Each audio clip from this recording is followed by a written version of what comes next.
बिस्मिल्लाहिर्रहमानिर्रहीम। आज again Pakistan stock exchange के रिलेटेड बहुत ही इंपॉर्टेंट वीडियो लेके आए हैं जिसमें मैं आप लोगों को बताऊंगा कि लगातार 9 दिन से KSE 100 इंडेक्स ऊपर जा रहा है। कौन सी ऐसी चीजें जो इसको इंपैक्ट कर रही हैं। जो आज का वॉल्यूम लीडर है TRG कंपनी है, जो उसका टेक्निकल एनालिसिस और इसके बारे में एंड पे बहुत इंपॉर्टेंट चीजें देखेंगे और मैं आप लोगों को इस वीडियो के एंड पे प्रिडिक्ट करके बताऊंगा कि कौन से ऐसे सेक्टर्स हैं जो आने वाले कुछ दिनों तक वो ऊपर जा सकते हैं। तो सो एंड तक देखिएगा वीडियो, मुझे सपोर्ट कीजिए। अगर आप लोगों ने मेरा चैनल सब्सक्राइब नहीं किया हुआ तो काइंडली नीचे रेड कलर का बटन है, उस पर क्लिक कीजिए, सब्सक्राइब कीजिए। वीडियो अच्छी लगती है लाइक कीजिए और कमेंट सेक्शन में अपने व्यूज लाजमी दीजिए।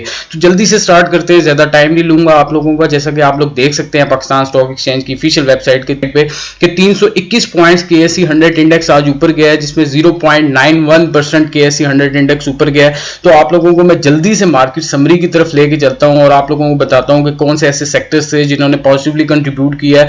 आज दो ऐसे सेक्टर्स में ज्यादा फोकस कर रहा हूं। आप लोग देख सकते हैं ऑयल एंड गैस को मैं बहुत ज्यादा फोकस कर रहा हूं क्योंकि इंटरनेशनल मार्केट में जबकि ये ईज डाउन होना शुरू हुआ है, लॉकडाउन, इकोनॉमिक एक्टिविटी बढ़ी है इंटरनेशनल मार्केट्स में भी, तो आप लोग देख सकते हैं इसका इंपैक्ट पाकिस्तान स्टॉक एक्सचेंज के ऑयल सेक्टर में आ रहा है। और दूसरा जो लाइमलाइट में है काफी दिनों से वो है सीमेंट सेक्टर। सीमेंट सेक्टर में बहुत बड़ी बड़ी इन्वेस्टमेंट्स आ रही हैं, तो मैं आप लोगों को दिखाना चाहता हूं सीमेंट सेक्टर क्यों, मैंने कल बताया था कि क्यों ऊपर जा रहा है और अल्हम्दुलिल्लाह जैसा कि मैंने प्रिडिक्ट किया था कि सीमेंट सेक्टर आने वाले कुछ दिनों तक ऊपर जा सकता है, उसके बाद इसमें प्रॉफिट बुकिंग हो सकती है। तो आप लोग देख सकते हैं आज भी सीमेंट सेक्टर ने बहुत ज्यादा पॉजिटिवली कंट्रीब्यूट किया है KSE 100 इंडेक्स को ऊपर लेके जाने के लिए।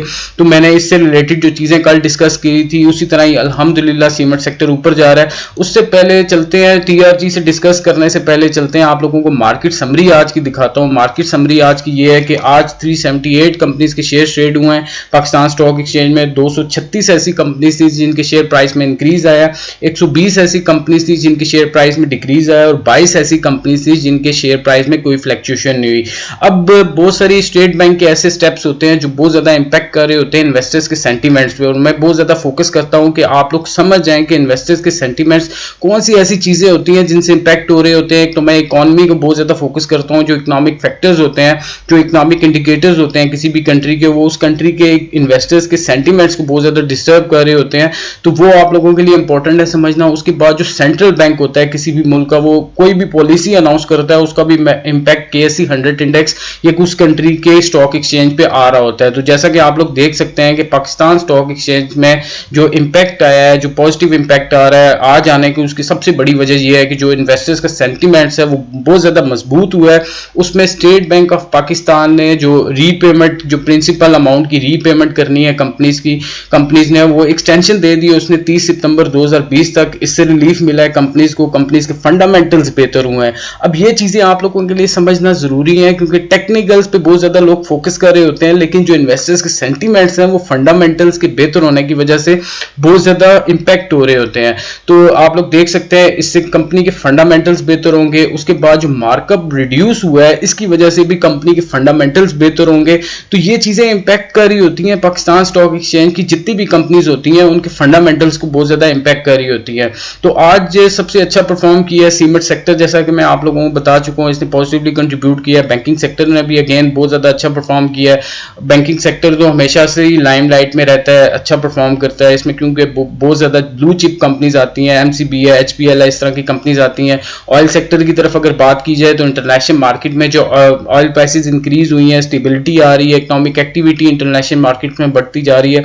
और इंटरनेशनल मार्केट्स भी अगर आप लोग देखेंगे उसका भी बहुत ज्यादा इंपैक्ट होता है। इंटरनेशनल मार्केट्स भी पिछले काफी दिनों से अच्छा परफॉर्म कर रही हैं जिसका इंपैक्ट आप लोग देख सकते हैं। और दूसरी जो एक बात है कि पाकिस्तान में जो गोल्ड प्राइसेस हैं उस पर तोला की जो कीमत है 1,08,300 तक पहुंच गई है। इन्वेस्टर्स के लिए ये भी एक बहुत अच्छी अपॉर्चुनिटी है कि यहां से पैसा निकाला जाए, लेकिन उसके बावजूद भी पाकिस्तान स्टॉक एक्सचेंज में ज्यादा से ज्यादा इन्वेस्टमेंट लोकल इन्वेस्टर्स की होती जा रही है। और अगर आप फॉरेन इंस्टीट्यूशनल इन्वेस्टर्स की बात करें तो उन्होंने अगेन आज नेट सेलिंग की है, क्योंकि मैं एक्सपेक्ट कर रहा था कि वो शायद आज बाइंग करें, लेकिन उसके बावजूद भी उन्होंने आज सेलिंग की है। 513.4 मिलियन रुपए की उन्होंने आज नेट सेलिंग की है।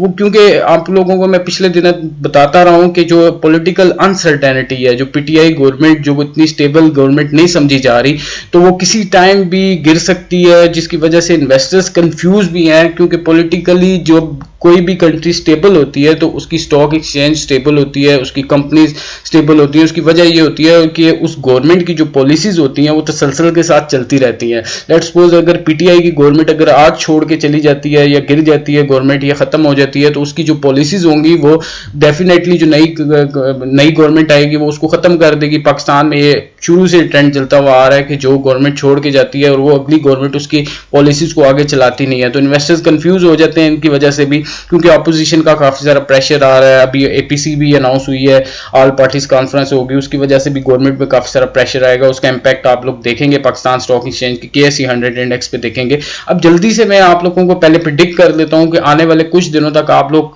कौन से सेक्टर्स में इन्वेस्ट करके पैसा निकाल सकते हैं। वो सबसे ज्यादा जो एनालिस्ट भी प्रिडिक्ट कर रहे हैं कि सीमेंट सेक्टर और ऑयल सेक्टर दोनों लाइमलाइट में, इनमें से आप पैसा निकाल सकते हैं, आप लोग इनमें से पैसा कमा सकते हैं कुछ दिनों तक। और मैं कुछ दिनों के बाद देख रहा हूं कि इनमें प्रॉफिट बुकिंग हो सकती है, मे बी कल हो जाए, लेकिन कुछ दिनों तक 2-4 दिनों तक इसमें प्रॉफिट बुकिंग हो सकती है। ये स्टॉक्स में से लोग पैसा निकाल सकते हैं प्रॉफिट के साथ। अब जल्दी से चलते हैं जी टीआरजी आप लोगों को पता है कि वॉल्यूम लीडर है काफी दिनों से, इसमें काफी सारी इन्वेस्टमेंट आ रही है। आप लोग देख सकते हैं कि टीआरजी मैंने पाकिस्तान स्टॉक एक्सचेंज की ऑफिशियल वेबसाइट पे ओपन की हुई है। कुछ दिन पहले तक मैंने आप लोगों को इसके फंडामेंटल्स के बारे में बताया था, थोड़ी सी ब्रीफली आप लोगों को इसके अगेन फंडामेंटल्स के बारे में बता देता हूं कि जैसा कि 2018 और 19 का अगर कंपैरिजन किया जाए तो इसकी ग्रॉस प्रॉफिट मार्जिन में 100% इंक्रीज आया है। उससे पहले सेल्स इसकी देख लेते हैं। सेल्स में अगर देखेंगे ये इंक्रीज आया है। प्रॉफिट आफ्टर टैक्सेशन अगर देखें तो इसमें ह्यूज इंक्रीज आया है, इसके प्रॉफिट्स इंक्रीज हुए हैं। 2018 में ये कंपनी लॉस में जा रही थी और 2019 में ये प्रॉफिट में चली गई है। ईपीएस नेगेटिव से पॉजिटिव में आ गया, जीरो पे आ गया। तो आप लोग देख सकते हैं कि इसके फंडामेंटल्स बेहतर हो रहे हैं। इसकी वजह मैंने बताई थी, जो इसकी सब्सिडरीज हैं, जो इसकी जैली कंपनीज हैं, अगर आप लोग इसकी जो फाइनेंशियल स्टेटमेंट्स है, मैं ये लिंक आप लोगों के साथ शेयर करूंगा, तो आप लोग इसकी जो लेटेस्ट क्वार्टरली जो फाइनेंशियल रिपोर्ट है ये ओपन कीजिए, इसमें डायरेक्टर्स की रिपोर्ट पढ़िए, ताकि आप लोगों को अंडरस्टैंडिंग हो कि कंपनी के ऐसे कौन से प्रोजेक्ट्स हैं जिसको इन्वेस्टर देख रहा है और उसका कॉन्फिडेंस वापस आ रहा है। ये चीजें आप लोगों के लिए बहुत जरूरी हैं। और टेक्निकली मैं ब्रीफली आप लोगों को चीजें बताऊंगा कि कौन सी ऐसी चीजें हैं जो देखना आप लोगों के लिए बहुत जरूरी है। अगर हम लोग आज का ग्राफ देखें तो आप लोग देख सकते हैं कि आज 35 रुपए 65 रुपए पे चला गया है टीआरजी का शेयर, और इसमें 2 रुपए 36 रुपए का ऊपर गया है ये शेयर। 7.09% ये इंक्रीज आया है इसमें। अब अगर इसको टेक्निकली इसको देखें तो ये तो 1 डे का आ रहा है। 1 ईयर पे अगर मैं इसको लेके जाऊं या 3 ईयर पे मैं इसको लेके जाता हूं कि लास्ट 3 ईयर्स में इसमें जो फ्लक्चुएशन हो रही है वो किस तरह से है, तो आप लोग देख सकते हैं कि ये अभी 57 पे ऑलमोस्ट, अगर मुझे याद है मैंने जो इस पे वर्किंग की थी पिछले 2 से 3 साल पहले, ये 57 को टच करके वापस नीचे ये 11 रुपए तक भी आया है। ये आप लोग देख सकते हैं कि 52 वीक की जो रेंज है इसमें 11 रुपए पे भी आया है। 11 रुपए को टच करने के बाद अब ये दोबारा 1 साल के अंदर 35 रुपए पे पहुंच गया है, और मैं देख रहा हूं कि इसमें अभी पोटेंशियल बाकी है। तो ये बेहतर पिक्चर आ रही है आप लोगों के पास investing.com पे। ये आप लोग देख सकते हैं कि इस टाइम ये लास्ट अगर आप लोग देखेंगे तो ये 57 को टच करके आया था। मैं आप लोगों को ये ग्राफ थोड़ा सा स्लो है, मैं आप लोगों को दिखाता हूँ। ये 56 को टच करके आया था, और ये किस डेट पे टच करके आया था, 1 अप्रैल 2017 में ये 56 को टच करके वापस नीचे, ये बहुत ज्यादा नीचे चला गया था। ये चला गया था 13 या 12 रुपए या 11 रुपए तक चला गया था, नीचे चला गया था 13 रुपए कुछ पे चला गया था। अब दोबारा इसको वहां से सपोर्ट मिली है। अगर आप लोग टेक्निकल एनालिसिस जानते हैं तो वो इसको दोबारा यहां से सपोर्ट मिली है। अगर ये देखें आप लोग, ये लाइन सीधी जा रही है, यहां से इसको सपोर्ट मिली और ये दोबारा उठना स्टार्ट हुआ है। दोबारा ये नीचे आया था एक दफा, और आप लोग देख सकते हैं कि यहाँ पे, और मैं एक्सपेक्ट कर रहा हूँ कि इसको रेजिस्टेंस मिल सकती है 37 रुपए पे, क्योंकि ये पिछले एक दफा जब ये 37 रुपए 25 रुपए पे जब गया था तो उसके बाद इसको रेजिस्टेंस मिली थी। जो ये पीक पे गया था 35 से ऊपर जब ये गया था उसको रेजिस्टेंस मिली थी, जिसकी वजह से ये वापस नीचे आना स्टार्ट हुआ था और अगेन ऊपर गया था। तो मैं देख रहा हूँ कि 37 रुपए तक ये जा सकता है ऊपर, और उसके बाद इसमें चांसेस हैं टेक्निकली अगर देखा देखा जाए तो इसमें चांसेस है कि ये नीचे भी आ सकता है, लेकिन एक्सपेक्टेशंस अच्छी हैं, आप लोग एक्सपेक्टेशंस अच्छी रखें क्योंकि इन्वेस्टर्स का कॉन्फिडेंस वापस आ रहा है, ओवरऑल मार्केट बहुत अच्छी होती जा रही है। तो मैं एक्सपेक्ट करूंगा कि अगर ये थोड़ा सा नीचे भी आया, 37 पे पहुंच के थोड़ा नीचे भी आया, लेकिन उसके बाद ये दोबारा उठेगा और ये 56-57 तक जा सकता है क्योंकि इसको वहां तक सपोर्ट मिल रही है।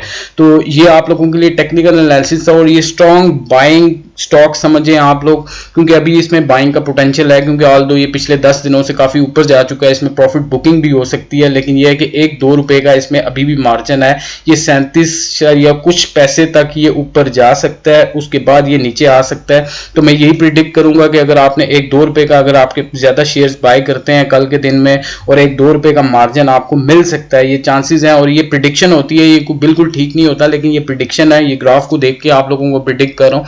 तो ये आप लोगों के लिए आज एक इंपॉर्टेंट वीडियो थी, तो मैं आप लोगों को यही एक्सपेक्ट करूंगा। अगर आप लोगों को वीडियो पसंद आई है, बाकी अपने दोस्तों के साथ भी शेयर कीजिए वीडियो। अगर आप लोग फर्स्ट टाइम मेरी देख रहे हैं तो अगर आप लोगों ने चैनल सब्सक्राइब नहीं किया तो काइंडली नीचे रेड कलर का बटन है, उस पर क्लिक कीजिए, सब्सक्राइब कीजिए और मिलते हैं नेक्स्ट वीडियो में। कल के दिन में मैं मजीद एक इंपॉर्टेंट वीडियो लेके आऊंगा, तो देखते रहिए मेरी वीडियो, सपोर्ट कीजिए। अभी तक इतना ही, अल्लाह हाफिज।